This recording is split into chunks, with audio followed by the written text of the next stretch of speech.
The stars burned cold in the void as Admiral Kreeth stood on the bridge of his flagship. His crystalline body caught the light from distant suns, throwing rainbow patterns across the metal walls. Behind him, 1,000 Velkoth warriors worked, at their stations. Their movements were perfect. Every action matched exactly with the others. They moved like one giant mind controlling many bodies. Kreeth looked at the view screen. Below them, the planet Xerion spun slowly. Its blue oceans and green lands looked peaceful. But peace would not last long. The Velkoth Empire had come to claim another world. All ships report status, Kreeth commanded. His voice echoed through the communication channels to every vessel in his fleet. 200 ships floated in perfect formation around Xerion. Each ship was exactly where it should be. No mistakes, no disorder. This was how the Velkoth fought wars. "Admiral," said Commander Vextar, stepping forward. "The planet's defense fleet has been destroyed. 15 ships. They lasted 12 minutes. Kreeth nodded. 12 minutes was longer than most. The aliens of Xerion had tried to fight. They had small, fast ships with energy weapons. But speed meant nothing when facing the Velkoth. Organization always won against chaos. "Open communication channels to all inhabited worlds in this sector," Kreeth ordered. "It is time for another lesson." The main screen changed. Instead of showing Xerion, it now displayed dozens of alien faces, bird-like Syrians with bright feathers, nautiloids with their large wet eyes, Chitauri with their insect features. All of them looked afraid. Fear was good. Fear made surrender easier. Kreeth walked closer to the screen. His crystal shell reflected the lights, making him appear even more frightening. "I am Admiral Kreeth of the Velkoth Empire. You have witnessed the fall of Xerion. This is what happens to worlds that resist us." One of the Syrian leaders spoke up. His feathers were shaking. "Admiral, please. Our worlds pose no threat to your empire. We are peaceful traders. We have families, children." "Your weakness is noted," Kreeth interrupted. "The Velkoth Empire does not negotiate with the weak. We are the perfect warriors. We evolved for war while you evolved for trade and art and other useless things. No species in this galaxy understands warfare like we do." The Admiral moved to the center of the bridge. Every Velkoth warrior stopped, working, and turned to face him. They all moved at exactly the same time. It was beautiful and terrifying. "Look at us," Kreeth continued, spreading his arms wide. "We think as one mind. We move as one body. We fight as one weapon. When we attack, every shot is perfectly aimed. Every ship moves to the right place at the right time. We do not make mistakes because we do not think like individuals. We are evolution's answer to war itself." A nautiloid representative tried to speak. "Admiral, surely we can reach some agreement. Our worlds have resources. We can trade." "You still do not understand," Kreeth said, his voice growing harder. "We do not want your resources. We want your submission. The galaxy will belong to the Velkoth Empire because we are the only species that truly commands war. Submit now, and your people will live as our servants. Resist, and they will join the void." The communication ended. Kreeth had made his point. Soon the surrender messages would begin arriving. They always did. Meanwhile, far beyond the edge of the Andorian sector, a small human ship drifted through space. The UES Busan was not a warship. It was a research vessel, designed to study new star systems and look for planets that humans might one day call home. Its crew of 35 people had been traveling for 8 months, mapping unknown regions of the galaxy. Captain Lee Minho sat in his command chair, reading reports from his science teams. At 42 years old, he had spent most of his adult life in space. He had gray hair starting to show at his temples, and kind eyes that had seen many wonders among the stars. But today something was different. "Captain," called Lieutenant Kim Daeho from the communication station. "I'm picking up a transmission. It's being broadcast on all frequencies." Minho looked up from his datapad. "From where?" "The Andorian sector, sir. About 15 light years. From our position." "Put it on the main screen." The bridge of the Busan was small compared to military vessels. Only 6 people worked there during normal shifts.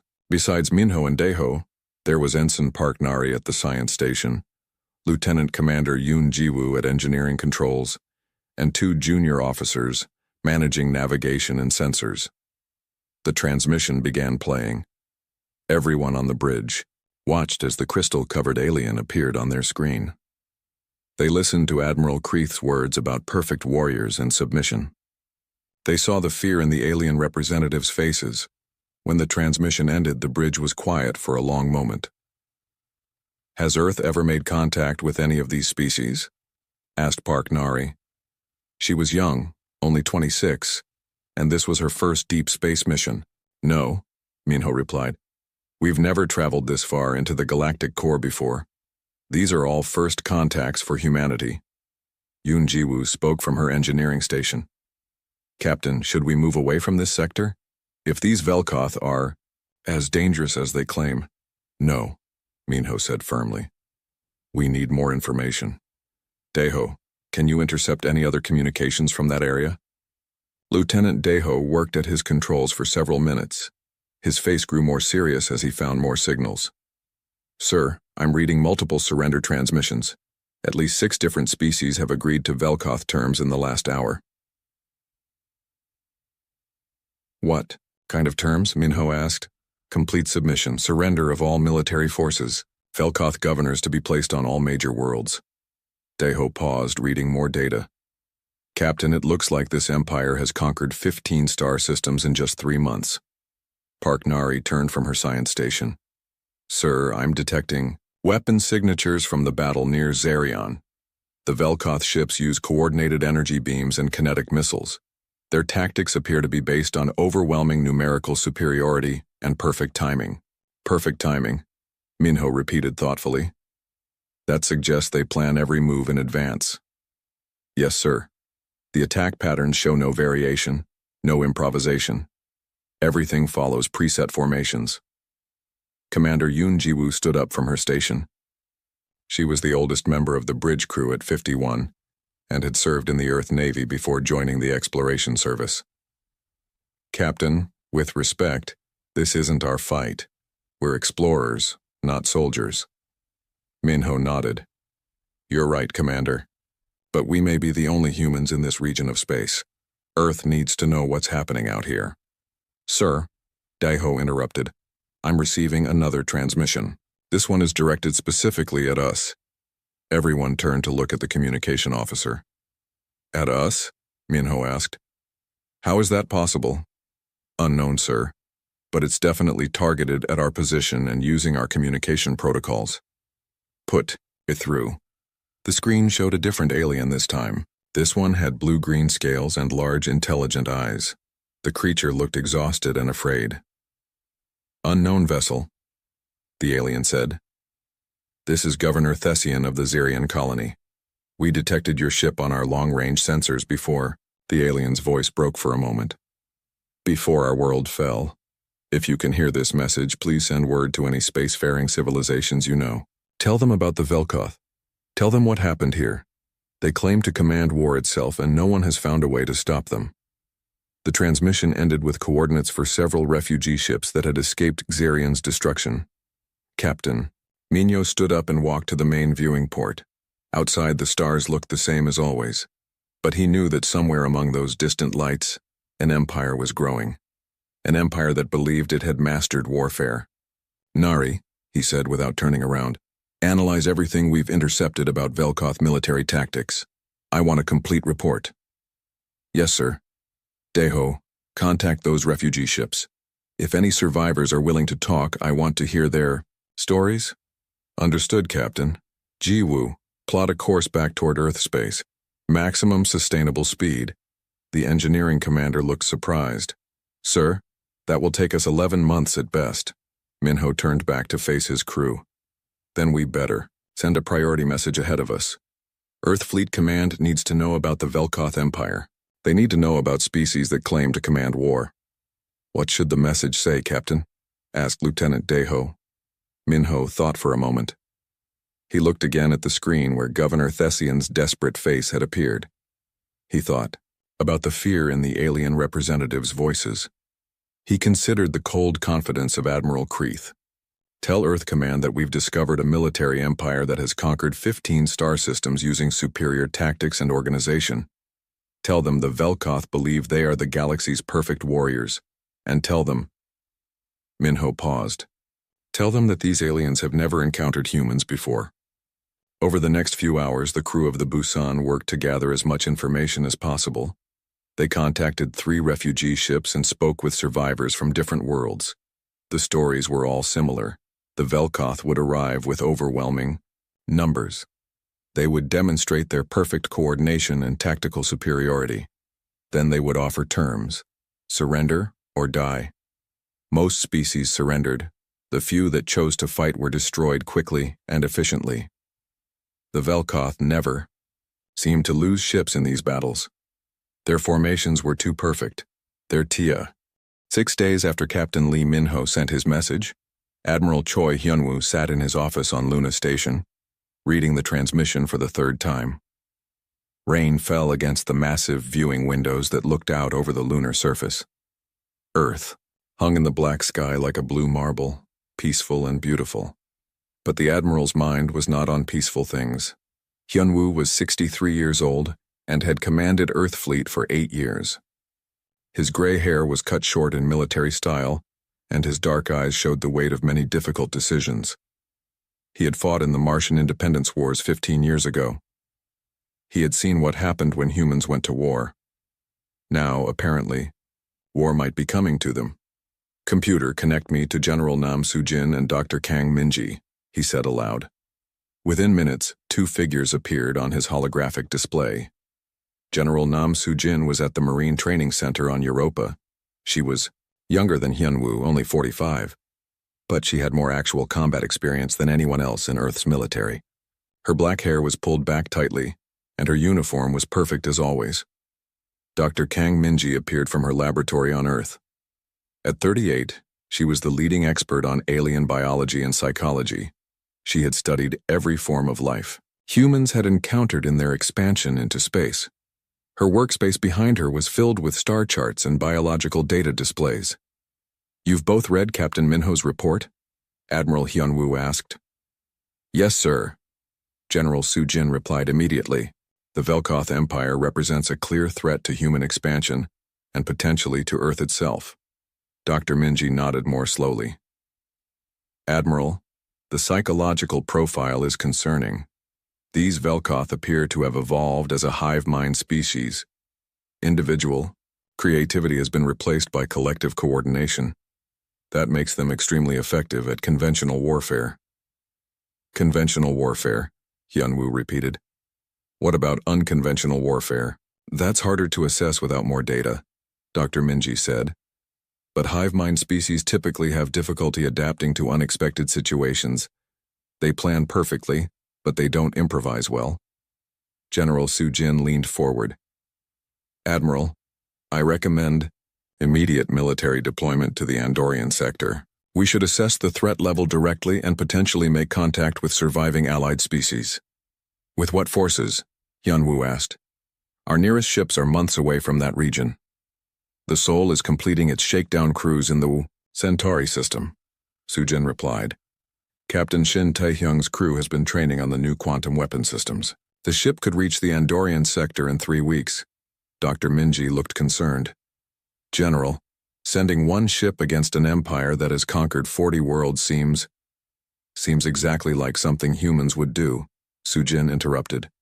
"Doctor, with respect, you study aliens. I study war. These Velkoth have been successful because they fight predictable enemies with predictable tactics. They've never faced humans." Admiral Hyunwoo had been quiet, thinking. Now he spoke. "Dr. Min-ji, in your opinion, what would happen if we tried to negotiate with this empire? Based on the psychological profile, negotiation would be seen as weakness. The Velkoth appear to believe that military superiority is the only meaningful form of communication. They would likely demand immediate surrender. And if we surrendered, humanity would become a servant species. Our creativity and independence would be seen as dangerous. They would probably try to change our society to match their hive mind structure." General Soo-jin made a sound of disgust. That will never happen. Then we're looking at eventual conflict, Hyunwoo said. The question is whether we engage now on our terms or wait for them to find Earth. The three leaders sat in silence for a moment. Outside the Admiral's window, Earth continued its slow rotation. Somewhere on that blue world, 3 billion humans lived their lives. Most of them had never heard of the Velkoth Empire. Most of them had no idea that their future might depend on decisions made in the next few hours. Tell me about the Soul, Admiral Hyunwoo said finally. General Soo-jin straightened. It's our most advanced battleship.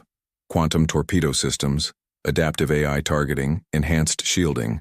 But more importantly, Captain Tae-hyung's crew represents our best tactical thinking. How? So? They're trained in asymmetric warfare.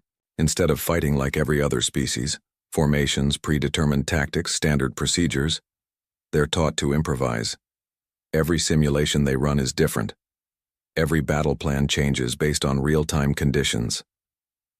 Dr. Minji looked interested.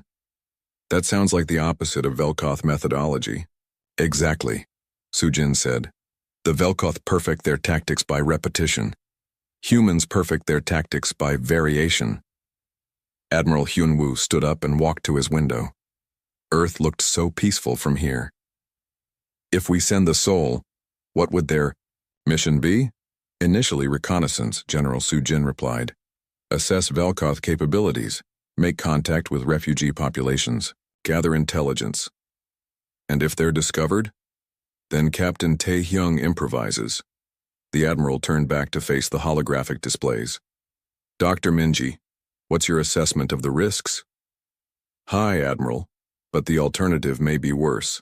If the Velkoth continue expanding, they will eventually reach human space. When that happens, they'll arrive with the combined resources of hundreds of conquered worlds. Better to face them now, while they only control 40 worlds? Better to face them before they know we exist. Admiral Hyunwoo made his decision. General Soo-jin, contact Captain Tae-hyung. The Soul is to depart for the Andorian sector immediately. Mission parameters, gather intelligence, assess threat level, and... He paused. And demonstrate human capabilities if necessary. Understood, sir. Dr. Minji, I want a complete xenological profile of the Velkoth sent to the Soul. Everything we can deduce from Captain Minho's data. I'll have it ready within 12 hours. 2 days later, Captain Shin Tae-hyung stood on the bridge of the UES Soul as it prepared to depart Centauri Station. He was 35 years old and had been commanding starships for 6 years. Unlike many military officers, he had studied history and philosophy before joining the Navy. He believed that understanding why humans fought was more important than understanding how they fought. The Soul was beautiful and deadly. Its hull was dark gray, almost black, with lines that seemed to flow like water frozen in motion. The ship was 800 meters long and carried a crew of 200, but it was not the size that made it special. It was the technology and the people who used it. All stations report ready, Captain, said Commander Ojina, his first officer. She was 32 and had served with Tae-hyung for 3 years. They worked together like dancers who had practiced the same routine many times. Engineering reports quantum drive ready for jump, called Lieutenant Han Wubin from the weapons station. He was only 28 but had top scores in every tactical simulation Earth fleet had ever created. Navigation has our course laid in, reported Chief Petty Officer Lim So-young. She managed the Soul's shield and sensor systems with an expertise that bordered on instinctive. Marines are secured for departure, added Sergeant Major Bae Dong-yun over the communication system. His voice carried the confidence of someone who had never lost a battle. Captain Tae-hyung looked around his bridge. These were good people. Smart people. People who could think for themselves and work together without losing their individuality. The Velkoth had never faced anything like them. Take us out, Chief Lim. The Soul moved away from Centauri Station like a shadow sliding across the stars. Within an hour, they were far enough from the star's gravity well to engage their quantum drive. Jump in 3, 2, 1. Engage. Space twisted around them, and the Soul vanished from the Centauri system. During the 3-week journey to The Andorian sector, the crew studied everything Earth Command had learned about the Velkoth Empire. They ran simulations based on the tactical data Captain Minho had gathered. They practiced scenarios that conventional military doctrine said were impossible. Dr. Minji's xenological report made for interesting reading. The Velkoth had evolved on a world where cooperation was necessary for survival. Over millions of years, they had developed a collective consciousness that allowed perfect coordination between individuals. This made them incredibly effective at large-scale operations, but it also made them vulnerable in ways they didn't realize. The key insight, Captain Taehyung explained to his senior staff during a briefing, is that they can't think outside their established patterns. When we watch their battle recordings, every engagement follows the same basic structure. They arrive in formation. They demonstrate overwhelming superiority. They offer surrender terms. If the terms are refused, they attack with predetermined tactics. What happens if we don't follow their script? Asked Commander Ojina. That's what we're going to find out. Lieutenant Han Wubin was studying weapon data on his personal tablet. Captain, their ships appear to be heavily armed, but not particularly well shielded. They rely on not being hit rather than surviving hits. Meaning, their tactics assume they can control the range and timing of combat. If someone forced them into close-range fighting, they might not be prepared for it. Taehyung finished. Good observation, what else? Chief Lim So-young spoke up. Sir, their communication systems seem to be constantly active. They coordinate everything in real time. If we could disrupt those communications, the soul dropped out of quantum space at the edge of the Xerion system, like a ghost materializing from the void. Captain Shin Taehyung stood on his bridge, watching the tactical display update with new information. What he saw made his jaw tighten. 200 Velkoth ships hung in perfect formation around the planet Xerion. Their crystalline hulls caught the light from the system's star, creating a spectacular display of reflected rainbows. It would have been beautiful if it weren't so menacing. Sensor sweep complete, Captain, reported Chief Lim So-young. I'm reading massive energy signatures from the Velkoth fleet. They appear to be preparing for a final planetary bombardment. Any signs of the planet's defenders? Asked Commander Ojina. Negative. The orbital defense platforms have been destroyed. I'm detecting debris from approximately 15 ships in decaying orbits. Captain Taehyung studied the display. The Velkoth formation was exactly what Dr. Minji's report had predicted. Ships arranged in precise geometric patterns, each vessel maintaining perfect distance from its neighbors. No wasted movement, no redundancy. It was militarily efficient and completely predictable. Lieutenant Wubin, analysis of their weapons systems? The young tactical officer worked at his station for several minutes before responding. Sir, they're using coordinated energy beams and kinetic missile systems. The interesting thing is that every ship fires at exactly the same moment. They're not targeting individual threats. They're creating overlapping fields of destruction. Overlapping fields, Taehyung repeated thoughtfully. That suggests they expect their enemies to maintain formation as well. Yes, sir. Their tactics assume the enemy will fight conventionally. Sergeant Major Bae Donghyun's voice came over the communication system from the marine deck. Captain, are we going to help the people on that planet? Taehyung looked at the planet on his screen. Xerion was beautiful, with blue oceans and green continents. Somewhere down there, millions of beings were waiting to discover their fate. The Velkoth would either accept their surrender or destroy their civilization. That's exactly what we're going to do, Sergeant Major, but not in the way they expect. The captain turned to his crew. All right, people. We're about to make first contact with a species that believes it commands war itself.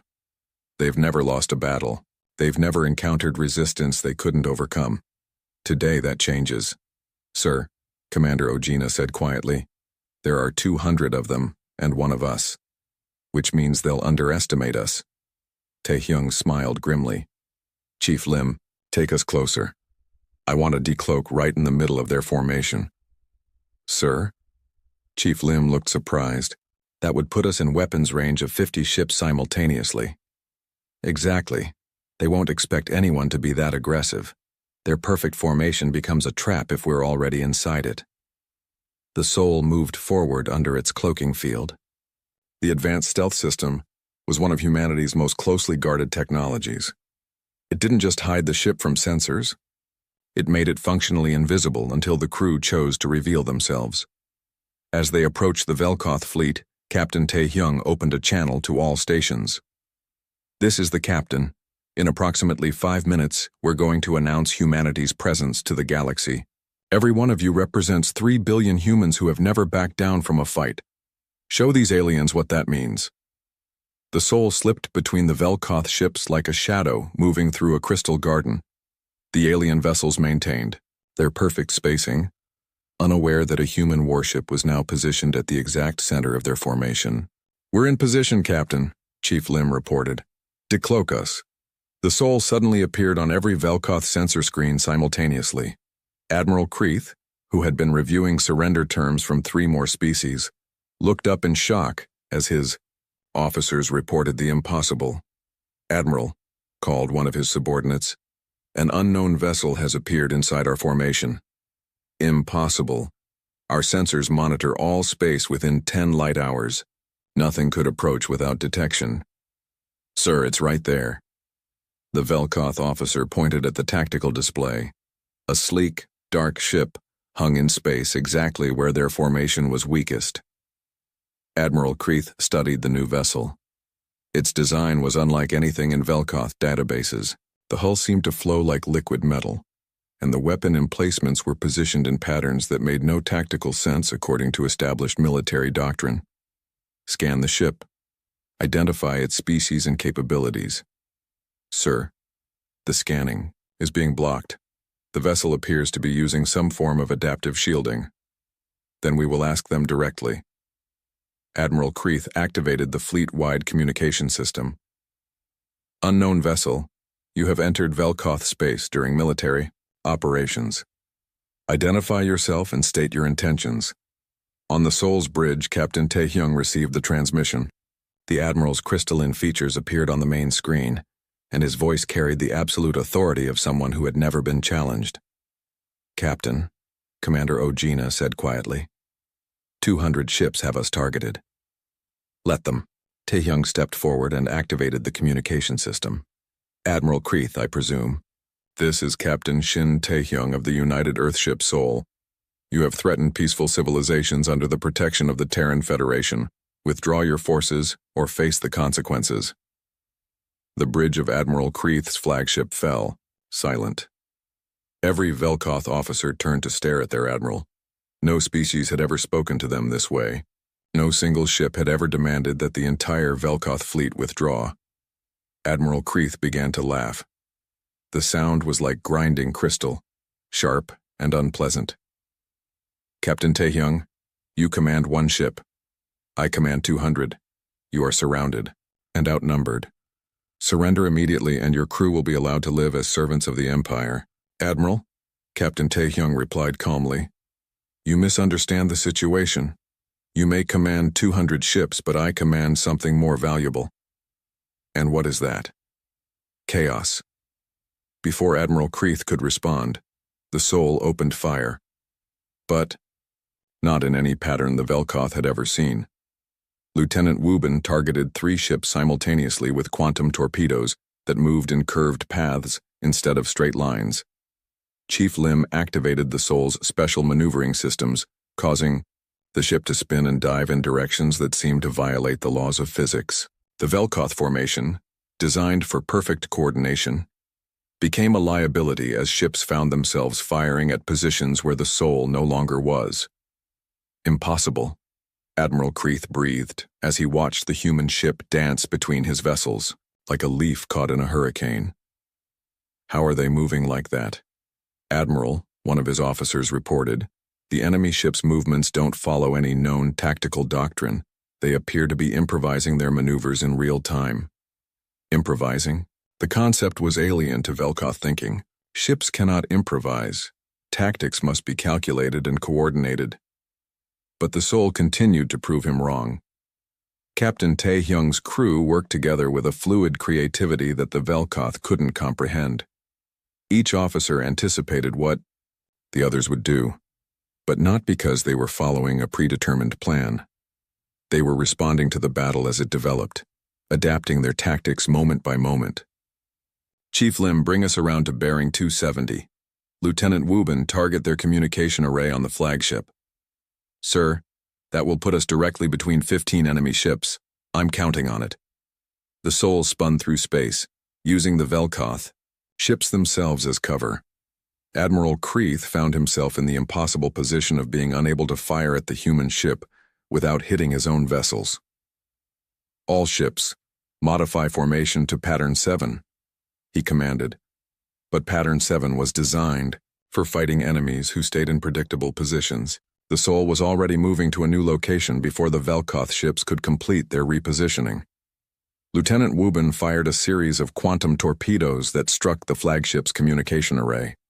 Suddenly, Admiral Kreeth's perfect coordination began to break down. Individual Velkoth captains, cut off from the hive mind's guidance, hesitated for crucial seconds before acting. Captain, Commander Ojina reported, their response time is increasing. Without constant communication, they're having trouble coordinating. Exactly what we hoped for. Sergeant Major Bay, are your teams ready? Yes, sir. Marine boarding parties standing by.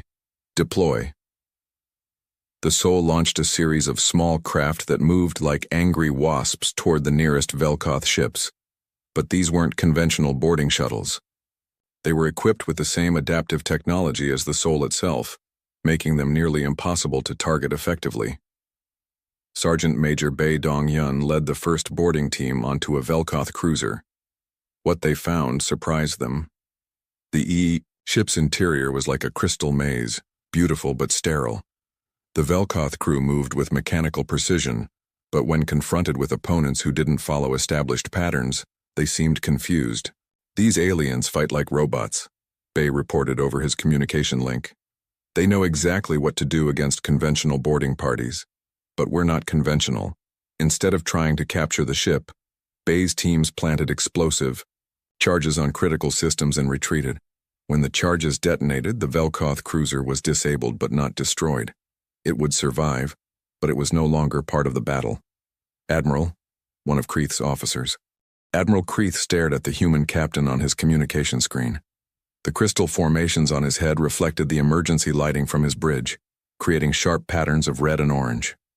Around him, his officers worked frantically to assess the damage from the Soul's unexpected attack. Terms? Kreeth's voice carried a mixture of anger and confusion. You speak of terms after attacking a superior fleet? This is not how warfare is conducted. Captain Taehyung remained calm. Admiral, you're right. This isn't how warfare is usually conducted. But then again, you've never fought humans before. Humans. Kreeth said the word like he was tasting something bitter. Your species designation was not in our databases. Where do you come from? A place where we learned that the best way to win a war is to change the rules while you're fighting it. Kreeth cut the communication and turned to his tactical officers. Status report.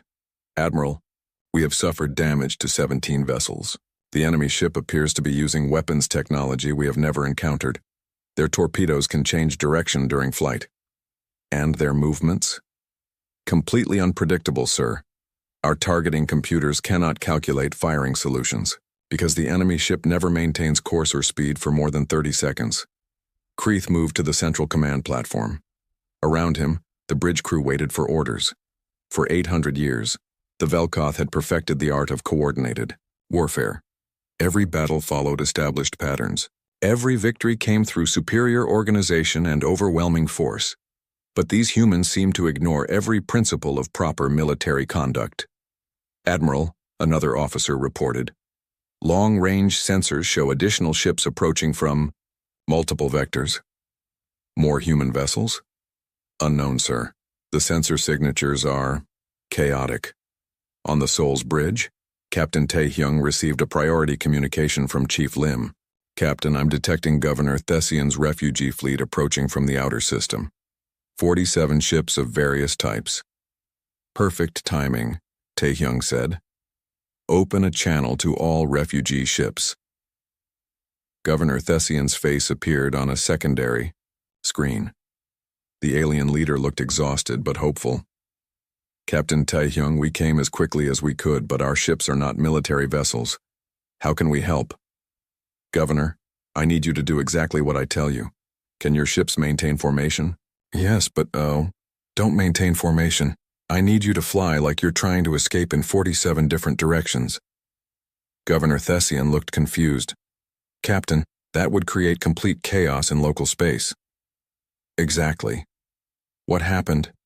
Next would be studied in military academies across the galaxy for decades to come. The refugee fleet scattered across the Xerion system like seeds thrown into a hurricane. Each ship chose its own course, its own speed, its own destination.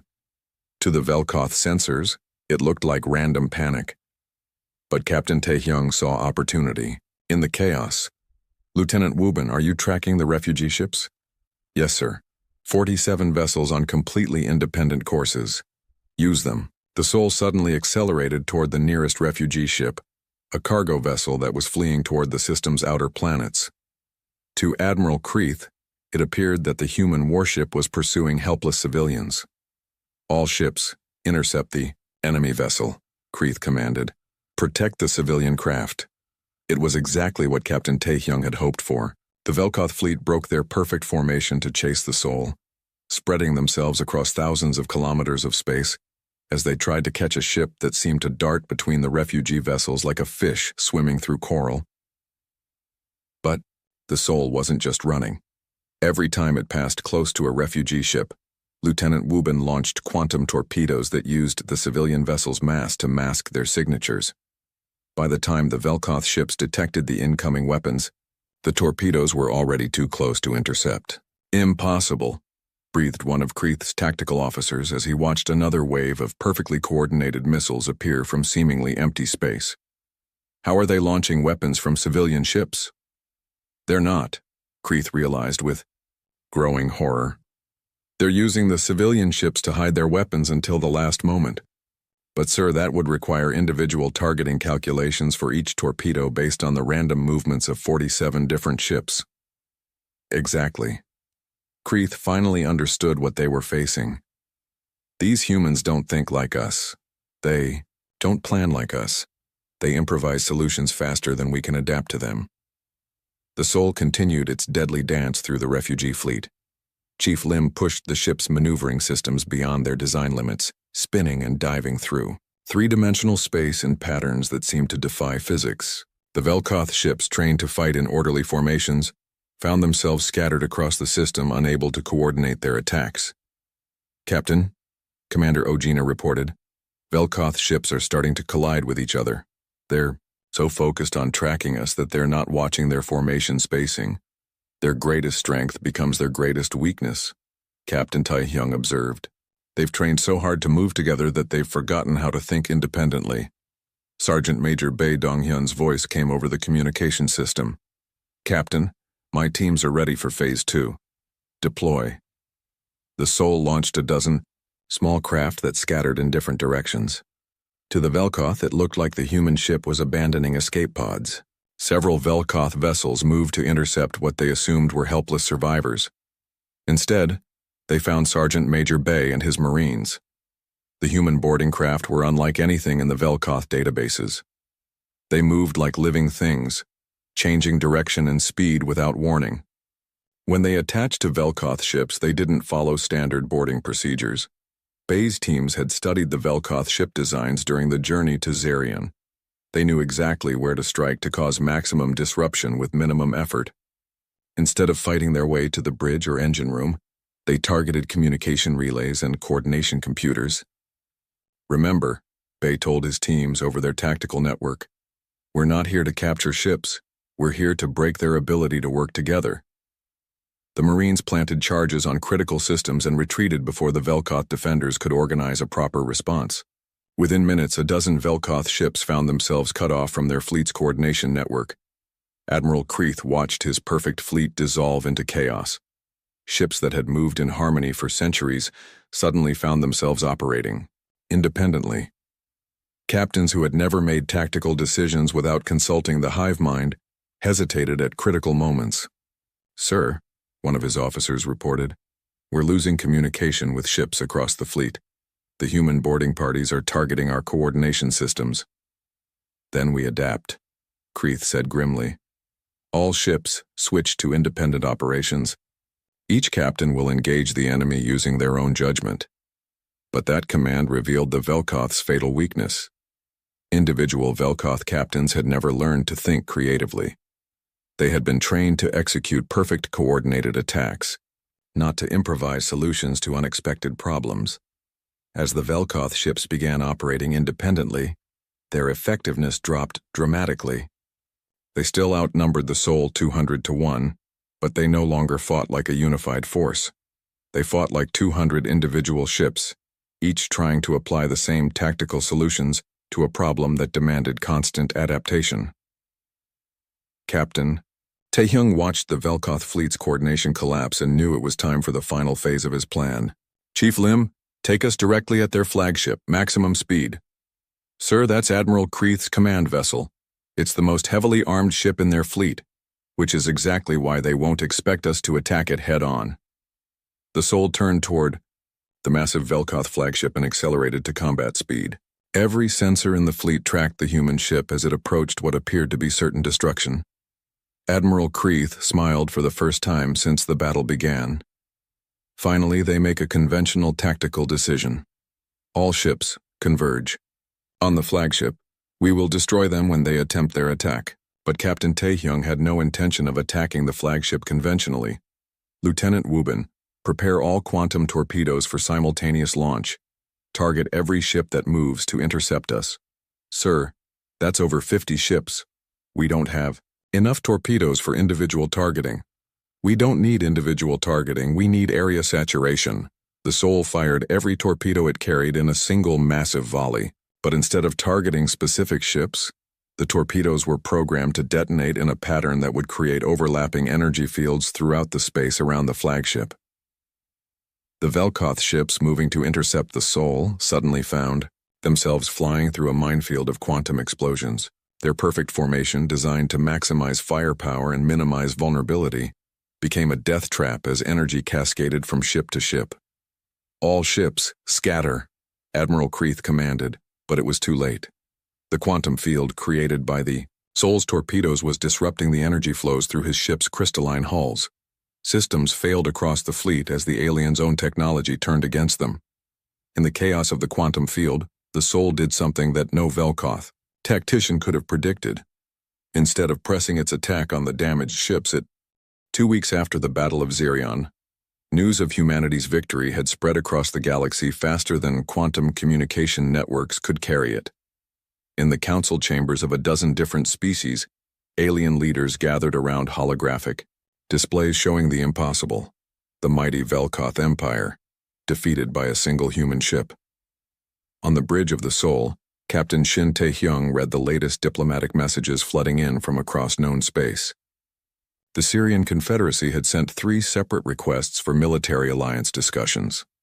The Nautiloid Republic was offering trade agreements and requesting human military advisors.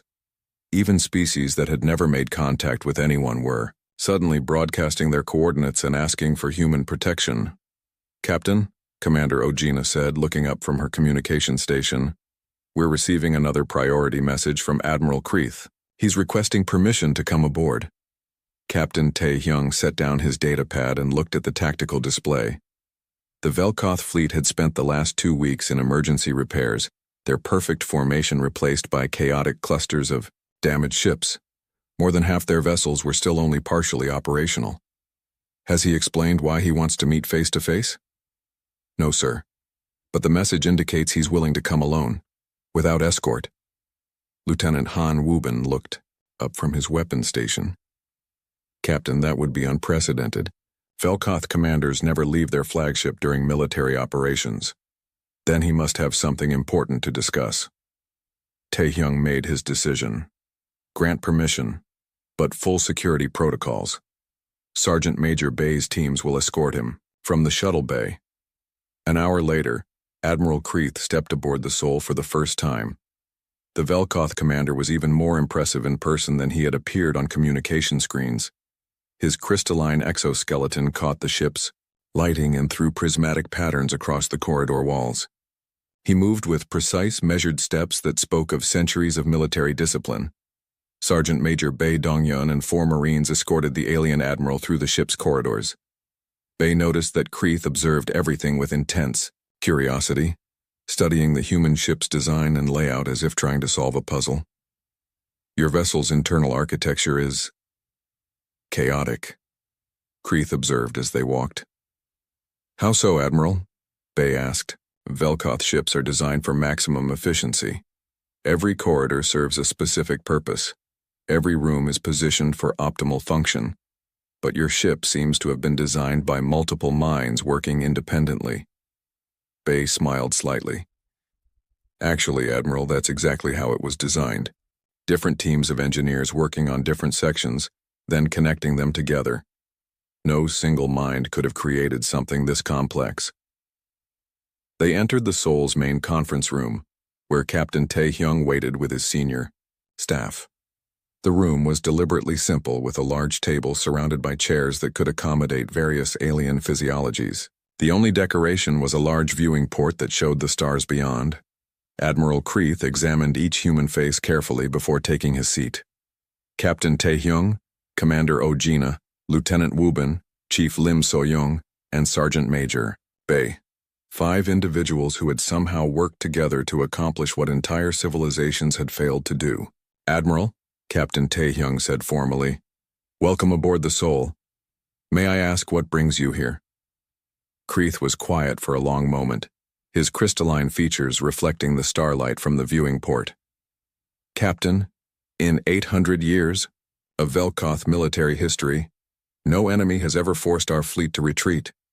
No species has ever defeated our coordinated tactics.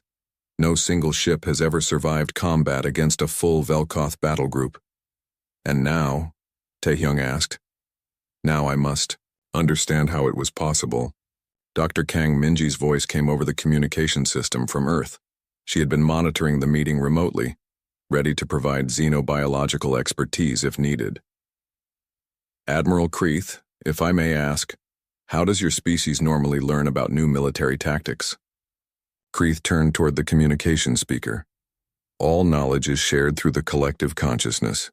When one Velkoth learns a new technique, all Velkoth learn it simultaneously. This allows us to perfect our strategies across the entire species. And that knowledge is coordinated centrally? Yes. Perfect coordination requires perfect information sharing. Captain Tae-hyung leaned forward. Admiral, may I show you something?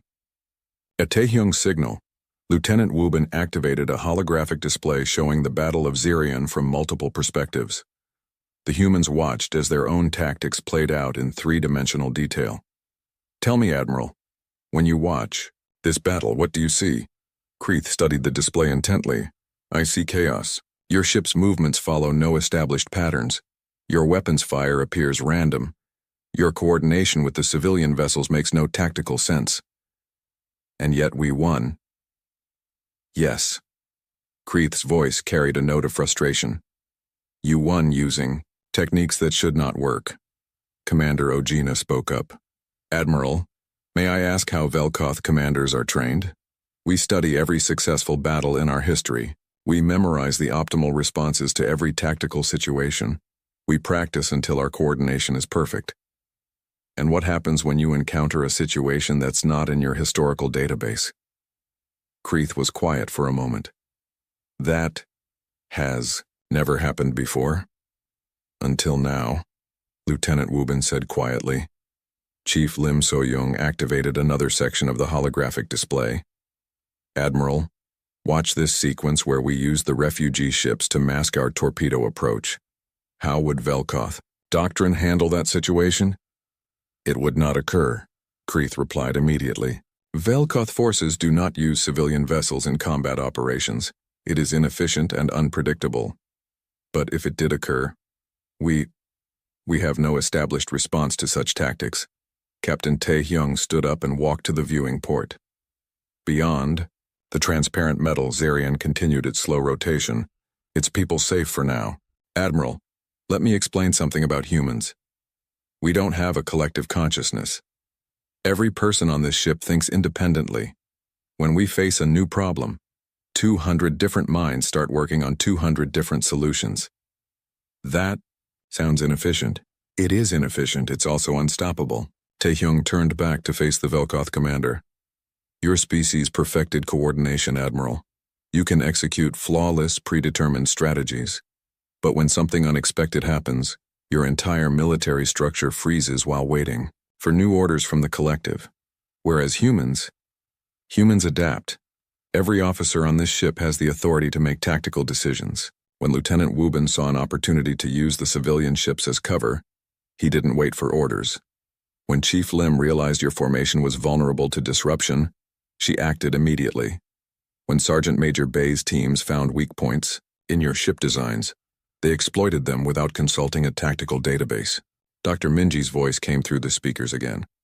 Admiral, this represents a fundamental difference in military philosophy. The Velkoth way creates perfect soldiers who execute perfect plans. The human way creates imperfect soldiers who create perfect adaptation. Admiral Kreeth stood up and walked to the viewing port. His crystalline form reflected the stars, creating patterns of light that seemed to shift and change. Dr. Minji, Captain Taehyung, I must ask you something that may sound strange. Of course, Admiral. Could humans teach other species to fight this way? The question hung in the air like an unexploded quantum torpedo. Captain Taehyung exchanged glances with his officers before responding. Admiral, why would you want to learn human tactics?